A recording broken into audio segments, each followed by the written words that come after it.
Open Makercast. Open Makercast, seu podcast sobre inovação, cultura e negócios.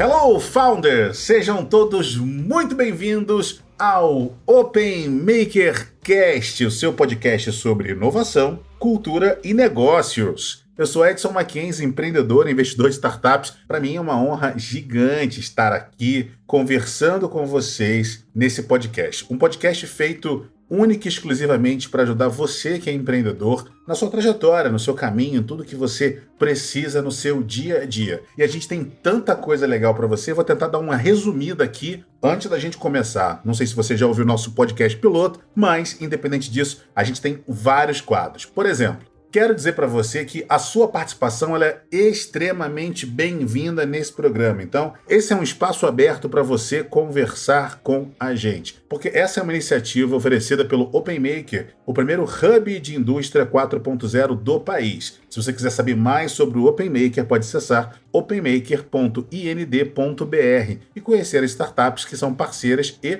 apoiam esse projeto. Cada programa a gente tem uma pauta específica. Dentro dessas pautas, a gente vai tratar todo o nosso programa. Então, nessas pautas a gente tem a participação do ouvinte, mentoria, nós vamos ter também dicas do nosso ouvinte e muito, mas muito mais. Um quadro especial desse programa é o quadro do pitch, onde você que está acompanhando a gente pode mandar fazer o seu pitch e assim a gente pode entender ainda mais sobre o seu negócio e como a gente pode orientar você. Além disso, em todos os programas nós vamos ter uma personalidade convidada, algum ator super atuante no ecossistema que vai ajudar a gente a entender muito sobre o tema do dia, tá bom? O tema do dia hoje é...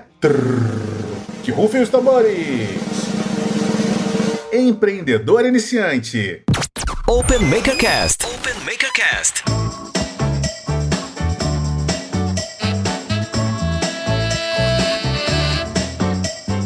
Momento Mentoria.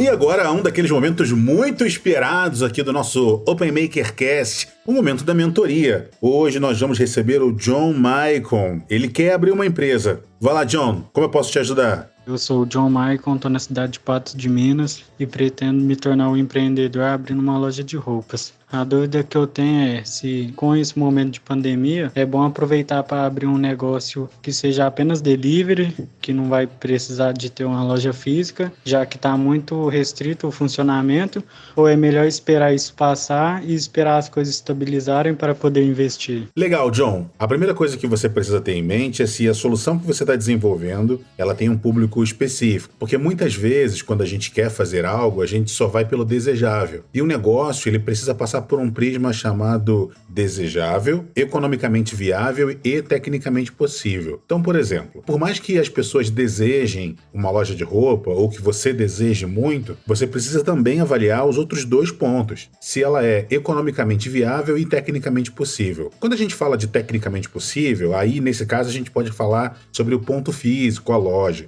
A loja, especificamente, a gente já fez um programa aqui, se eu pedir para você acompanhar a gente já fala um pouco mais sobre dicas, sobre como que você pode fazer e as diferenças do mundo físico para o mundo digital. Mas um ponto importante que eu preciso que você tenha em mente é que a loja, especificamente, é só um meio, um canal de vendas. E o ideal é que quando você constrói uma marca, você precisa dominar também múltiplos canais de venda. Então, meu conselho a você não é que você abra especificamente uma loja física de roupas, mas que você primeiro monte uma cartela de cliente, entenda quais são as necessidades deles e a partir daí você possa montar o seu mix de produtos. E a partir dessa montagem desse mix de produtos, você possa entender qual é o canal de venda que faça mais sentido para essa clientela que você quer desenvolver. Pode ser que para essas pessoas elas demandem uma loja física para que elas vão até algum lugar específico e lá elas possam trocar e experimentar suas roupas, e pode ser que as pessoas simplesmente só queiram receber a roupa em casa numa venda online especificamente. Então, aqui a gente falou sobre o tecnicamente possível. O último ponto é o economicamente viável. Então, você precisa entender quanto de dinheiro você vai necessitar ou precisar para executar cada uma dessas coisas. Outro ponto também que você pode fazer, caso você não saiba, é entender quanto de dinheiro você precisa ou quanto você almeja para viver. Vamos supor que a sua expectativa de receita seja de R$4.000 por mês. Então você precisa ganhar R$1.000 por semana. Quanto de roupa você precisa vender para que o lucro, depois de ter pago todas as suas despesas, seja de no mínimo R$1.000 por mês? Também é uma outra grande oportunidade para que você possa ter. Porque às vezes a gente quer investir muito para executar uma coisa específica, mas no final das contas ela não faz tanto sentido. No final das contas ela acaba não se tornando economicamente viável, tá bom? Então fica aqui minha dica para você pensar nesses 3 pontos antes de tomar qualquer decisão. Se você tem uma ideia de negócio, pensa se ela vai ser desejável, economicamente viável ou tecnicamente possível. No programa de hoje, a gente tem uma dica do Danilo, que ele é fundador da startup Seven Waves, diretamente de Sorocaba. Manda aí, Danilo! Fala, pessoal do Open Maker Cast, tudo bem? Aqui quem fala é o Danilo, de Sorocaba, cofundador da startup Seven Waves. E vai uma dica rápida para quem está iniciando. Pense primeiro no seu cliente, no seu usuário. Crie experiências que o usuário goste de viver e produtos que o usuário queira consumir. Não pense muito em ter um produto tão bonito, bem acabado, ou uma marca legal, ou mesmo um escritório elegante. Pense, meu cliente, consumidor, tá feliz? Eu tô fazendo a vida dele melhor quando ele usa meu produto? O feedback do usuário vai ser mais importante para você do que a opinião de qualquer investidor, de qualquer amigo ou de seu sócio. Afinal, são os clientes que vão decidir se seu negócio vive ou não. Ah, e uma boa dica é ouvir o usuário, fazer entrevistas e entender onde seus concorrentes falham. Daí, é só usar isso para criar experiências incríveis. E aí, Mac, o que acha dessa dica? Muito bem, Danilo. Gostei das dicas. Acho que você mandou muito bem. Obrigado, cara. E o microfone está sempre aberto para você. E obrigado também pela sua participação. Espero que muitas pessoas tenham seguido as suas dicas, beleza?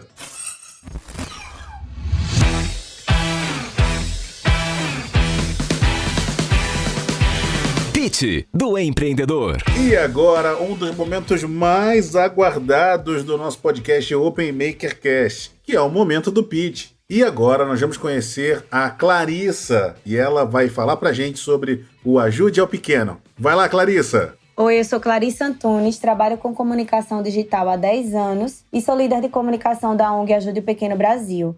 A ONG nasceu com o propósito de ajudar os negócios que se tornaram pequenos diante dessa crise. Nós queremos promover a educação para que eles se aproximem do ambiente online e colham frutos por toda a sua vida. Construímos um marketplace, que é o mercado digital, o ajudeopequeno.com.br, onde a pessoa pode criar sua própria loja online de maneira gratuita. Nós temos voluntários que ajudam esses lojistas a cadastrarem a sua loja e como adotar melhores práticas para que ela funcione e que consiga vender online. Temos um projeto educativo, onde os voluntários também atendem as pessoas uma a uma para que eles aprendam e implementem boas práticas de vendas, boas práticas de crescimento e novas estratégias individuais que cada negócio precisa agora. Temos também um ambiente educativo online, onde a pessoa pode assistir várias videoaulas de diversos pilares, como montar o seu próprio delivery, fazer a higienização correta, ter segurança na hora de fazer entrega de alimentos, por exemplo, ou de outros produtos. Ensinamos estratégias online de maneira geral, porque cada pessoa tem a sua necessidade individual. Então, além desse projeto individualizado, nós também temos o projeto para quem chega na plataforma, assim que se cadastra, ser impactado por esse processo educativo, para que aprenda também sobre finanças, sobre estratégias de vendas, sobre organizar melhor o seu negócio de uma maneira geral.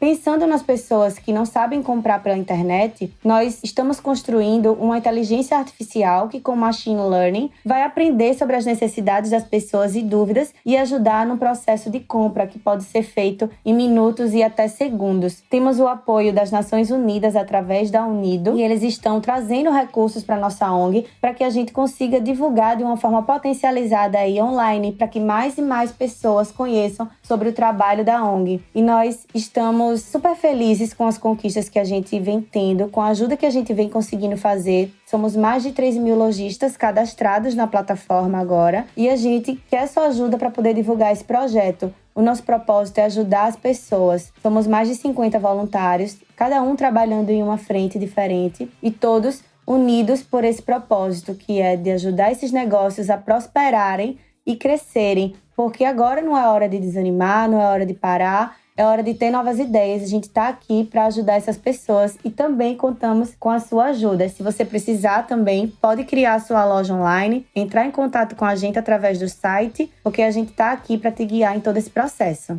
Entrevista.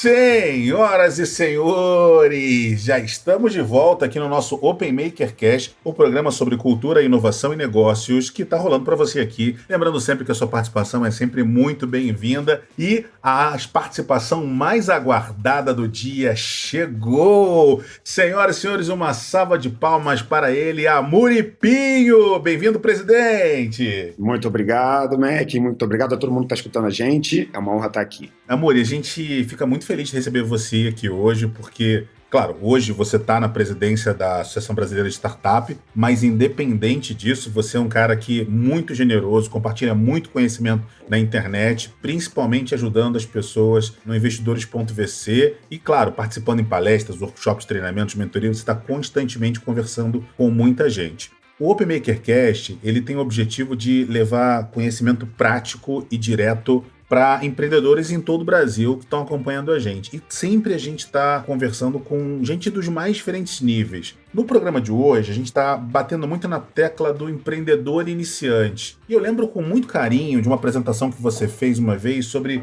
como a gente deve buscar investimento. Em especial, um erro muito comum que os empreendedores cometem é a questão de ser empreendedor solo. Qual que é o seu conselho para o cara que tem uma ideia na cabeça e está querendo dar os seus primeiros passos? Bom, pegando tudo isso que você falou, eu acho que quando você começa essa ideia e você quer já colocá-la em prática, né, a gente fica com muita vontade de começar a executar isso tudo, né? E a gente sai naquelas primeiras ações que a gente já saberia fazer de cabeça, elas são meio óbvias pra gente. Então, procurar alguma informação, contatar algum fornecedor, criar algum site, comentar com algumas pessoas. À medida que o negócio vai evoluindo, o que a gente ainda não domina ou não esperava começa a acontecer. Isso começa a atrapalhar um pouco o dia a dia. Então, você ter alguém do seu lado, talvez seja o primeiro passo, pegando esse link do que você falou do Founder Solo, porque você vai ter uma pessoa que vai ser complementar a você, que vai pensar sobre uma outra perspectiva, que vai construir um contexto maior em conjunto com você. Ele vai ser um ponto de suporte quando você não estiver nos seus melhores dias. Então, eu acho que o primeiro passo para esse cara é, ele consegue vender essa ideia para uma outra pessoa, essa ideia, esse problema que ele identificou. Eu acho que quando a gente tem alguma coisa que aparece na nossa frente, a gente tem que tentar atacar ela para a gente começar a ter provas para nós mesmos que a gente merece colocar o nosso esforço ali. E aí então, a primeira coisa que eu faria, depois de compartilhar isso com algumas pessoas, tentar encontrar alguém que pudesse entrar comigo nesse projeto, porque ninguém faz tudo sozinho, seria construir, de alguma forma, algum experimento que eu pudesse validar com aquilo, né? Sei lá, será que eu consigo vender para a primeira pessoa? Será que eu consigo vender sem criar absolutamente nada antes, só oferecendo esse serviço, essa tecnologia para alguém? Será que eu consigo pensar num produto, mostrar para alguém, já conseguir minha primeira compra antes de efetivamente ter o produto? Então, no nosso mundo, no mundo das startups, a gente gosta muito de testar as coisas. Então, eu acho que os primeiros passos de quem está começando, eu iria por esse caminho, sabe? Tipo, compartilhar com algumas pessoas, ouvir feedbacks, ver se realmente as pessoas têm um problema e tentar resolver, nem que seja minimamente logo no início. Acho que o primeiro passo é esse, é você tentar, de qualquer jeito, fazer a primeira entrega e deixar o primeiro cliente feliz. De qualquer jeito, seja manualmente, seja improvisadamente. Esse caminho, para quem está começando, vai ser os primeiros aprendizados que vão ajudar daí para frente. Isso que você está me falando me traz muito em mente a questão do MVP Concierge. MVP, que é essa sigla que a gente fala para Minimal Viable Product, ou Produto Mínimo Viável. Mas o que eu percebo muitas vezes é que o empreendedor iniciante, ele tem muito medo, e é normal ele ter medo por conta do desconhecido. Qual que seria a tua dica, assim, para começar nessa validação? Eu entendi que eu tenho uma ideia, eu tenho uma coisa que está na minha cabeça me corroendo, e o Sebrae trabalha muito bem, divide muito bem isso em 4 fases, como curiosidade, ideação, operação e tração. Mas qual que é a tua dica para que eu saia da curiosidade para a coisa que está na minha cabeça, para que eu comece a dar os meus primeiros passos na ideação? Eu acho que você jogou o gatilho aí para mim, cara. A gente geralmente trava porque a gente está entrando num mundo realmente desconhecido, né? Essa coisa do medo de você começar. O primeiro macete, se você quiser fazer isso e não quiser se expor demais ou não quiser correr riscos, você pode fazer isso no que a gente chama de stealth mode, né? Tipo, cara, não precisa promover em todas as suas redes, no seu perfil, mudar sua foto, agora eu vou testar uma coisa nova. faz isso no modo mineirinho, pega esse seu teste, seu produto, seu MVP, o que você acabou de construir, testa ele sem uma divulgação ampla, testa ele com algumas pessoas convidadas no início, manda isso através do grupo de WhatsApp, convida algumas pessoas via Instagram, faz um story falando que você quer 10 pessoas para testarem determinadas coisas. Eu acho que quando a gente abraça a cultura do MVP, quando a gente está nessa fase de ideação e a gente começa a escutar, você tem que fazer um MVP, você tem que fazer um MVP. O que esse empreendedor precisa entender, o conceito básico do MVP é o seguinte, cara, encontra algumas pessoas que têm esse problema que você quer resolver e faz uma solução para elas. E se você não quer se expor, porque você ainda quer controlar risco, você não tem capital, você faz pequeno, entendeu? Faz concierge, faz manualmente para alguém. Eu acho que o maior problema é quando a gente começa na fase de MVP a querer pensar como uma empresa grande, entendeu? Eu acho que existe esse desconforto entre você tem que pensar grande, e todo mundo tem, porque empreendedor tem que ter essa visão, mas no MVP é um laboratório de teste, cara. A sigla Mínimo Viable Product, ela deveria ter alguma coisa de experimento, de laboratório nisso aí, entendeu? Porque você tem que realmente fazer pequenininho, às vezes com 10 pessoas, com um grupo de pessoas que você conheceu, que viveu aquele problema na sua comunidade, no seu grupo de WhatsApp, no seu trabalho, no coletivo que você participa. Então eu acho que isso é o que trava. Se você tiver essa cultura de, cara, para 10 pessoas eu vou tentar resolver a vida delas com esse problema que eu identifiquei, seja eu fazendo para elas, seja eu ensinando elas, nisso vai sair o produto final, sacou? Porque você pode resolver fazendo por elas, você pode fazer ensinando elas a fazer, você pode fazer terceirizando alguém para fazer por elas, você pode simplesmente montar um conteúdo para ajudar todo mundo a fazer junto. Tem tanta forma de resolver problema que eu acho que o que mais trava nesse momento é que esse empreendedor já quer fazer um negócio digital, gigantesco, escalável, mas não, o MVP é um laboratório. Essas primeiras semanas são semanas de experimentação. Então tenta achar 10 pessoas para mudar a vida delas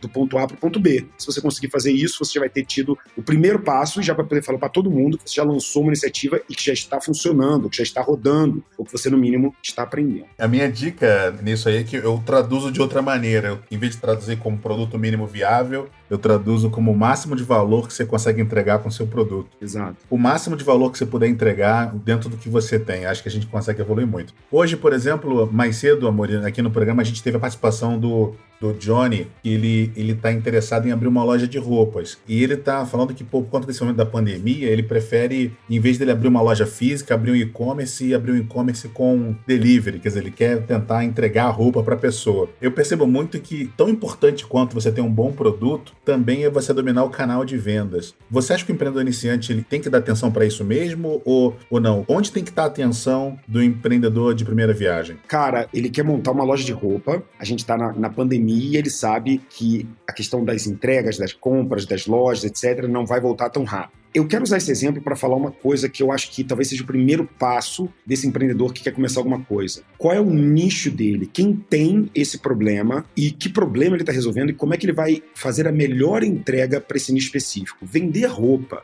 nesse momento atual, não me parece ser uma iniciativa que logo de cara me atrairia. Porque, cara, por mais que as coisas estejam voltando, as pessoas ainda não estão comprando roupas, gastando em roupas ainda. Agora, em compensação, existe uma cultura agora do fica em casa que se ele faz pantufas, roupões, coisas confortáveis, esse cara vai pegar um nicho de pessoas que está vivendo esse momento agora de estar dentro de casa. Então por que não fazer uma loja de roupas stay at home, sacou? Tipo uma coisa que você possa usar vendo Netflix, usar para ter conforto, usar para ter o seu momento de trabalho, coisas que ninguém pensou ainda para todo mundo que está tendo que ficar em casa, para todo mundo que decidiu agora trabalhar de home office, né? Será que não valeria a pena nichar para esse público? Porque aí, como e-commerce, cara, eu pego esse cara sentado no computador dele, provavelmente trabalhando ou vivendo o dia dele dentro de casa, eu faço uma oferta que tem tudo a ver com o momento dele, eu crio empatia com o momento dele, ou seja, o meu nicho, você que está em casa na frente do computador vendo isso agora. E eu quero entregar para você roupas, pantufas, luvinhas, cachecóis, gorro, sei lá, coisas ou regatas confortáveis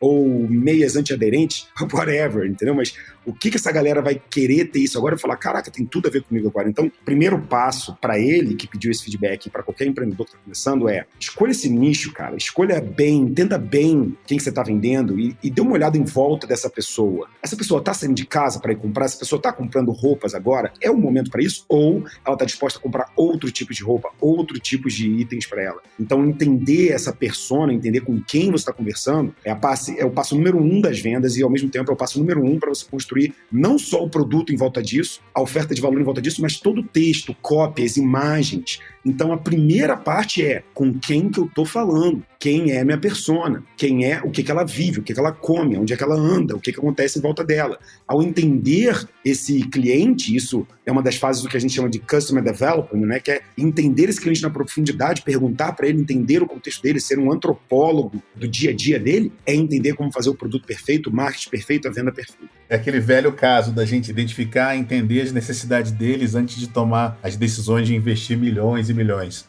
Seguindo nessa linha, Amori, por que você acha que muita gente ainda quer abrir um app antes de pensar diretamente no negócio? Por que as pessoas querem abrir um aplicativo e não abrir um negócio? As pessoas, os empreendedores ou os que querem ser empreendedores, querem fazer um aplicativo porque o que elas olham para a TV, para os jornais, para a revista dando certo é o aplicativo. Elas não foram ensinadas, não aprenderam, não se ensina na escola o que acontece entre descobrir alguma coisa e desenvolver o aplicativo. Ninguém ensina isso para elas. A gente ensina aqui, né? O que a gente está fazendo aqui é ensinar. Mas esse cara, ele só vê o resultado dando certo. Então, o que ele quer fazer? Ele quer ter o app. Porque na economia tradicional, quando você via um prédio pronto com a placa aluga-se, você falava, eu tenho que fazer um prédio. Por quê? Porque quando eu boto para alugar, as pessoas compram. Você olha na TV e você vê um aplicativo. Você quer ter um aplicativo. Mas elas não entendem que o processo de você fazer um aplicativo envolve, antes disso, muito antes, tudo isso que a gente vem falando sobre entender o cliente, entender o problema, fazer um produto pequeno, prototipar e melhorando até a hora que o que você já construiu de solução já resolve o problema, você já entendeu os gatilhos, os problemas, as logísticas, o preço, o texto, o argumento, e aí você quer dar o próximo salto para uma coisa que vai exigir tecnologia, muitas vezes investimento, muitas vezes uma manutenção maior, muitas vezes um servidor mais parrudo, que é você fazer um aplicativo, que é você colocar a tecnologia em volta disso. Esse empreendedor, ou esse cara que viabiliza esse prédio para ele poder alugar as salas, que olha o app como se fosse o produto final dele, ele passa por um processo de querer construir o app, muitos gastam dinheiro, investem suas economias nisso, contratam empresas para fazer,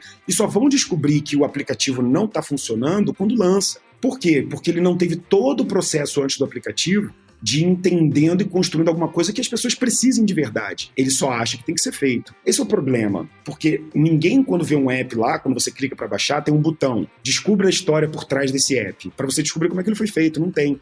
A história por trás do app é a história do empreendedor começando. Ele só chegou a fazer o app porque ele passou por um processo, ou deveria ter passado por um processo de validação, de aprendizagem antes. E eu acho que esse que é o problema, entendeu? É que a gente não conseguiu traduzir ainda de um jeito fácil os passos para se construir alguma coisa que sejam metáforas do mundo real. Eu vejo o prédio, eu vejo a placa do aluga-se, eu sei como construir, porque eu já construí pequenininho, eu vou fazer também algo menor e eu vou botar para alugar. No mundo das startups e da tecnologia, dos aplicativos, é diferente. O processo de aprendizado, ele tem que ser com menos esforço, com menos tempo e com menos investimento. Não pode ter tijolo, não pode ter profissionais ainda, ele tem que ser um processo de descoberta. Essa pesquisa inicial, essa construção inicial vai dar os alicerces para ele construir o aplicativo com bases sólidas. Sem isso, ele está construindo um terreno arenoso, ele ainda não sabe o que pode acontecer dali para frente, ele está simplesmente construindo com o que está na cabeça dele. E a verdade não está na cabeça, tá? Está no mercado. Você acha que as pessoas hoje, às vezes, olham para o empreendedorismo como uma fuga? Porque há um tempo atrás, o que estava meio que em voga era você ser o jogador de futebol ou o modelo. Depois entrou na onda das sorveterias com base de iogurte. Nos últimos tempos, a gente tem visto muitas pessoas falando que querem ser empreendedores. De onde que você acha que esse sentimento nasceu? Será que o empreendedorismo cresceu tanto, principalmente startups, etc., a ponto de ser a bola da vez para quem talvez esteja um pouco perdido? Eu acho que, em parte, sim. O brasileiro é um povo muito carente, com pouca perspectiva e que já tomou muita paulada na cabeça. Então, ele está sempre vendo essa distância entre ele e quem está dando certo, é tão grande que na primeira possibilidade de um atalho, ele procura esse atalho. Isso não é culpa do brasileiro, isso é culpa da forma como a economia foi maltratando escutando a gente. Então, é natural que esse cara procure isso, que ele comece a falar assim, cara, eu quero uma chance, eu quero dar certo também.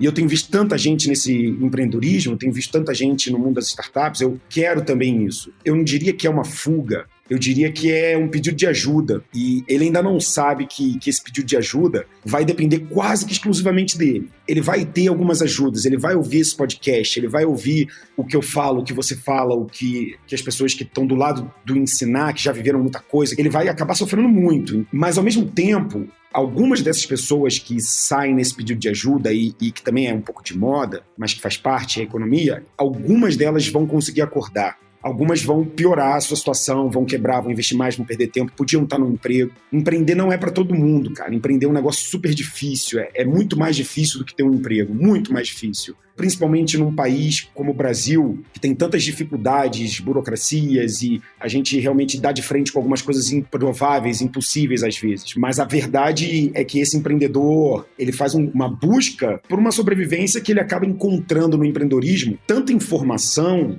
que talvez isso atraia mais do que deveria, porque o poder de atração do empreendedorismo usa um pouco essa questão do sucesso. Olha a gente dando certo, olha o nosso negócio, olha nosso resultado. Isso acaba atraindo quem está procurando uma luz ao sol também. No meio do caminho, alguns vão se perder, alguns vão entender o que é e alguns vão dar certo. E a roda do empreendedorismo é um pouco isso também. É tipo assim, cara, se você entender o que você tem que fazer e souber aonde ser desproporcional, aonde colocar seus esforços, e você achar um nicho e achar uma dor, existe grande chance de você conseguir viver disso. Então, eu acho que faz parte do empreendedorismo a massa que não entende, que perde, que depois volta e aprende de novo, e aqueles que acabam conseguindo encaixar um modelo de negócio. Legal. Para aqueles mais atentos, perceberam que eu chamei o Amoripinho de presida, porque é a forma carinhosa que nós, que somos afiliados da Associação Brasileira de Startups, chamamos o Amori porque ele é o presidente da associação. E ainda nessa linha de empreendedorismo, Amori, a gente percebe que muitas pessoas querem empreender também no meio digital. Quero saber a tua opinião. Tem muita gente hoje que acaba dominando algumas ferramentas de marketing digital e falando que essas pessoas são empreendedores. Outras pessoas também acabam falando muito sobre você, às vezes, prestar serviço para algumas plataformas específicas e que você também é um empreendedor. Então, meio que a palavra empreendedor está caindo meio que no lugar comum. Muita gente fica se fazendo dessa expressão. Às vezes eu sinto que isso acontece também um pouco com startup. Então, as pessoas dizem, eu tenho uma startup. Muitas vezes até para criar um cartão e colocar CEO Beach lá no cartão. Qual que é a tua opinião sobre esse movimento e por que a gente tem tantas startups hoje? Você consegue trazer alguns dados para a gente do mercado?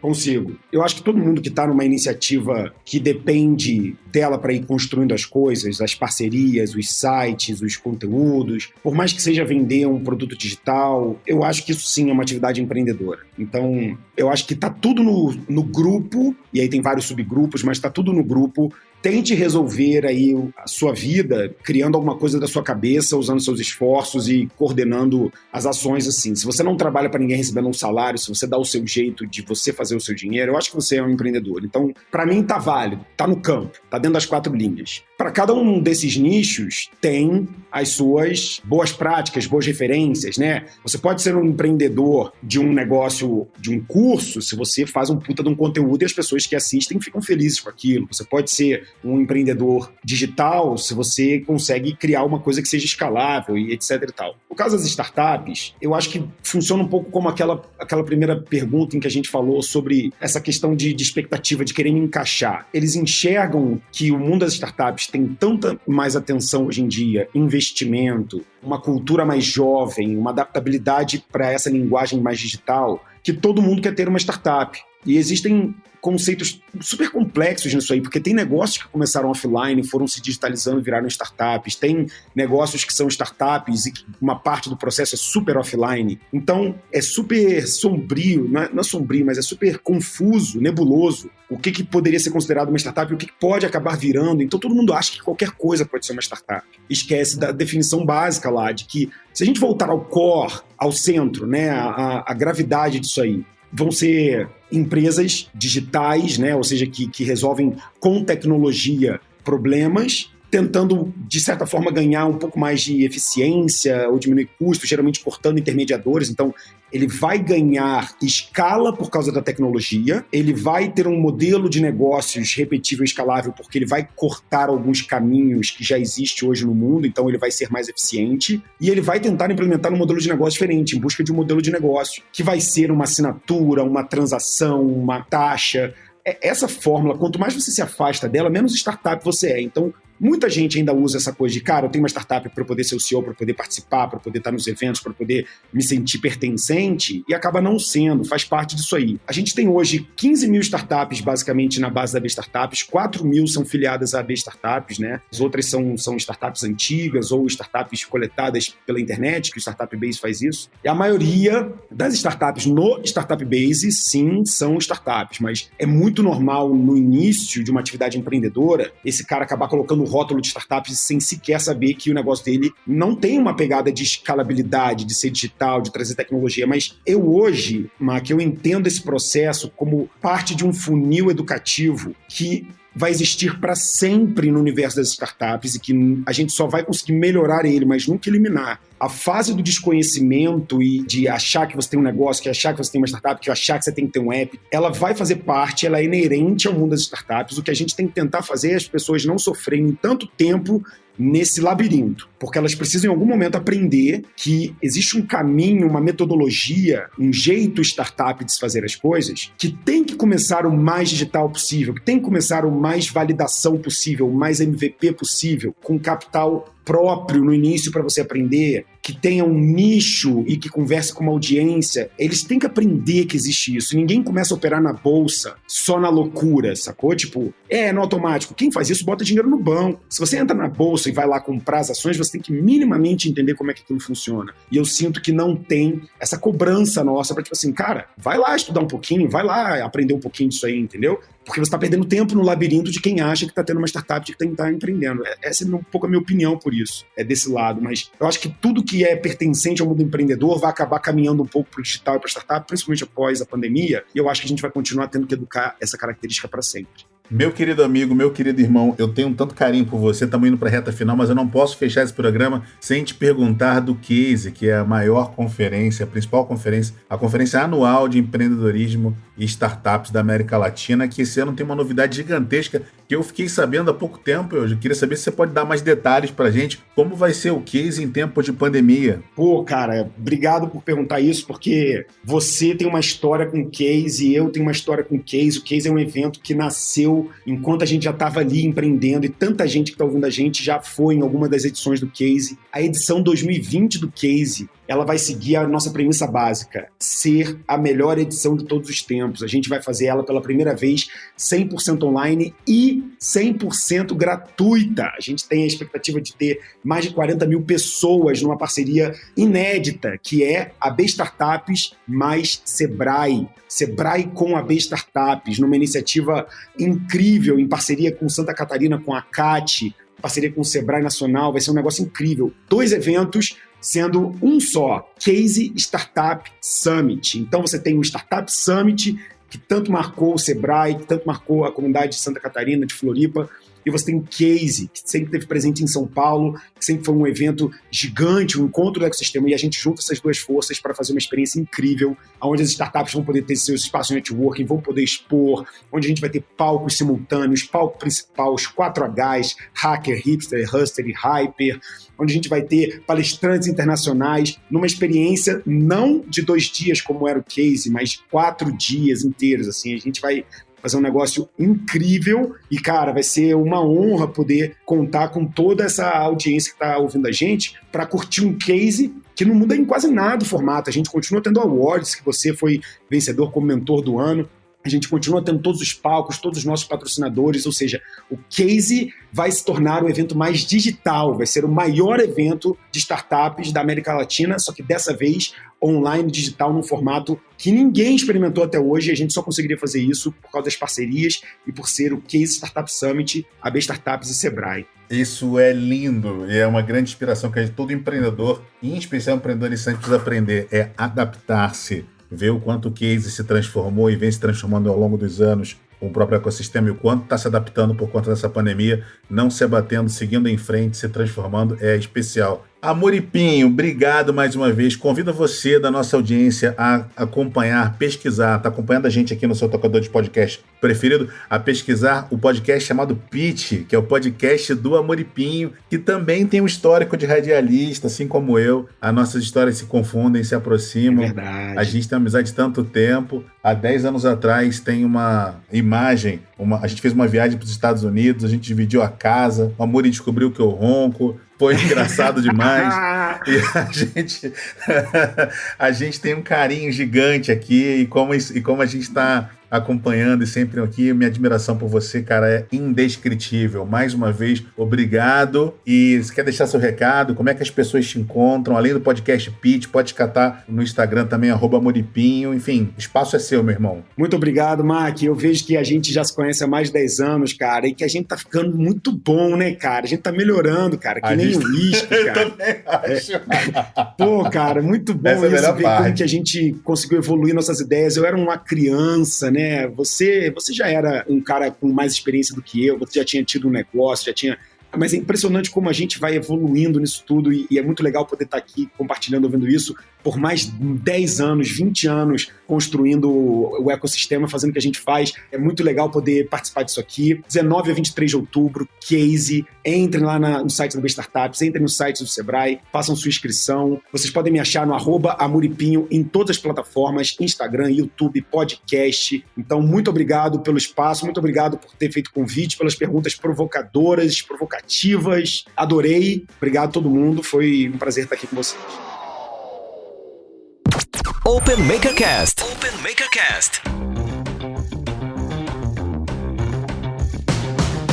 Sensacional, muito legal. Gente, é sempre muito bacana conversar com o Amori e se deixar, a gente vai ficar aqui, a conversa vai render e vai se estender. Mas como você sabe, a gente tem horário e precisamos ser rigorosos com o horário, tudo certo? Sejam todos muito bem-vindos e obrigado a todos vocês que acompanharam o podcast até aqui, o Open Maker Cast. Acompanhe sempre o nosso programa, compartilhe com seus amigos e empreendedores que precisam de ajuda nesse momento, tá bom? Todos os podcasts serão disponíveis nas plataformas. Todos os nossos podcasts vão estar sempre disponíveis nas plataformas Spotify, Google Podcast, Apple Podcast e também no nosso canal do YouTube Open Maker Cast 4.0. E você também não esqueça que pode participar do nosso programa. Não esqueça de se inscrever no nosso canal do YouTube e enviar a sua dica do que deu muito certo ou fazer o seu pitch pra gente. Qualquer dúvida, crítica ou sugestão, não deixe de escrever pra gente, tá certo? E acessar o nosso site openmaker.ind.br. Valeu, gente. Obrigado a todo mundo. A gente se vê no nosso próximo podcast. Tchau, tchau.